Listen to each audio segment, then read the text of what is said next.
So, a day in my life. Gabi na dito sa amin mga my guys. So, yan po, yun ang juice ng lemon na I put in the microwave mga my guys. At saka yung raw organic na honey. So, magtitake po si Naknak. Wala na mga my guys. Nang luwa na. Hindi niya gusto kasi very sour daw. At saka si daddy nag-inom din si daddy ng sabaw mga my guys. He takes some stew, beef stew mga my guys. Nilagyan ko po siya ng patatas at saka yung mga ingredients ba na atuang nga klase nga pagkaon mga my guys. So ako na rin yung pailin-ilinan akong family mga my guys no, para naman mahawa na ano kami itong ubo-ubo mga my guys. Siya flu season time ngayon mga my guys. Grabe talaga yung mga bata doon sa ano ba sa pidya. A lot of kids having cold mga my guys. Yung ubo ba, ubo, sipon. Buti na lang si Naknak. She's glad she don't have a runny nose. Only coughing, she don't have fever. But you know, about coughing congested, I'm very worried of that mga my guys, no? So yan po yung ipinainom ko na naman siya ng isang ganyan na naman. Dalawa dahil pinainom ko niya guys. Very sour na mga my guys. Sabi ko, sige, drink na water para done na. Oh, ano ko talaga siya, ilug-ulugan mga my guys, kay kawawa naman no, mag-ubo siya. I don't like she's coughing every night kasi if she's sick mga my guys, no, I feel like I'm a nurse mga my guys, Jude, 24/7 talaga. Saludo tayo sa mga may anak na mga toddler dyan. So, always be think positive and let's pray to God mga my guys na everything is okay. Yung mga trials natin sa buhay, we always put that one in our blessing. To blessing din yan sa ating buhay yung mga trials. Tapos, siya na po yung Baypo steam. So, mag-steam kami ngayong gabi sa kanyang room. So, may nabili kami. At saka, nagbili din ako ng ganyan mga my guys. Kasi pag November, ganyan, malamig dito mga my guys.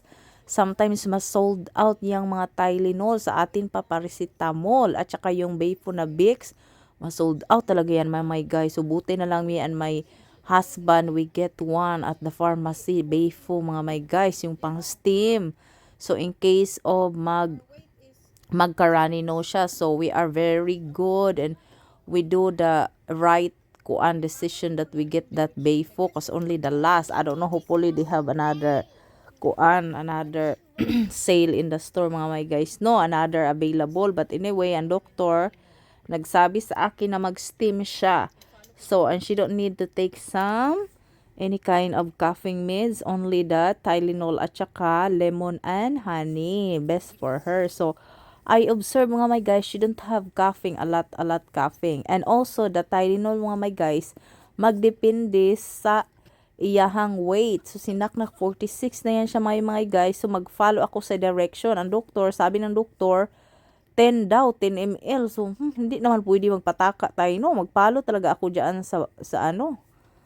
Palo talaga ako diyan sa ano nakalagay sa box. Doon ako nag-follow mga my guys. Uy, kasi iba nag-follow din naman yan sila by the book naman yan sila. Diyan sa magpalo-palo sa book. Di ako din. Mag-follow din na ako doon sa sa box. So, yan na po yung steam mga my guys. My direction yan, isang pitsil, tapos 1 and 1/2 spoon. Depende yan mga my guys sa age mga my guys, kasi may limit yan, hindi pwede mapalabian talaga yan. Tapos nilagyan ko ng asin mga my guys para mag-start siyang mag-steam. So yung aso niya ba, tapos andito na, natulog na snack na kasi she don't have nap mga my guys, no? So yan na po yan, mag whole night po yan. Iti-check ko lang po yan dyan mga my guys. Ando na siya, natulog na siya mga my guys. Good night na, we love you so much. So mommy love her so much mga my guys. I love her. But anyway mga my guys, I'm very happy mga my guys kasi naubos ni daddy yung sabaw. Very good daddy. So he liked the beef mga my guys. Tapos yan po yun ang ginagawa ko mga guys. Pag nakita niya yung sabaw na ganyan-ganyan, mga my guys, isa sagol-sagol, na talaga, hindi talaga yan kumain mga my guys. Buti na lang may salaan si mami para lang jud makakaon siya mga my guys, no, makahigop si daddy. At saka nagkuha din ako sa aking garden, fresh from my garden mga my guys. Nagkuha din ako ng mga ganyan-ganyan kasi pag nakita niya yan mga my guys, yung niluluto ko, na talaga. Hindi talaga yun pasado, hindi talaga yun mahahalin mga my guys. But anyway, I'm glad mga my guys na kinakain niya mga my guys yung sabaw ba. Tapos yan na po, lamig man yan sa sabaw, di ba? Ang dami yung ano ba, nutritious sa ating katawan mga my guys. So, buti na lang hindi niya tiningnan yung andoon sa kaldero. Kasi pag natingnan niyo yung wala talaga siyang ano mga my guys. Panihapon mga my guys. Kaya lang po yung luto ko. So, buti na my guys, kumain siya. Kinahanglan sa laon dyan mo nga wala talagang makita-kita ng mga lamas diyan. Kaya pag makita niya yung mga lamas mga my guys, matakot talaga yung mga my guys. O diba, ang sarap kaya ng ganyan. Tapos sinaknak andito, make a mess na naman sa aming room. But I just give her, I'm busy in the kitchen mga my guys. And then she is playing her blocks and watching TV. She's in my room.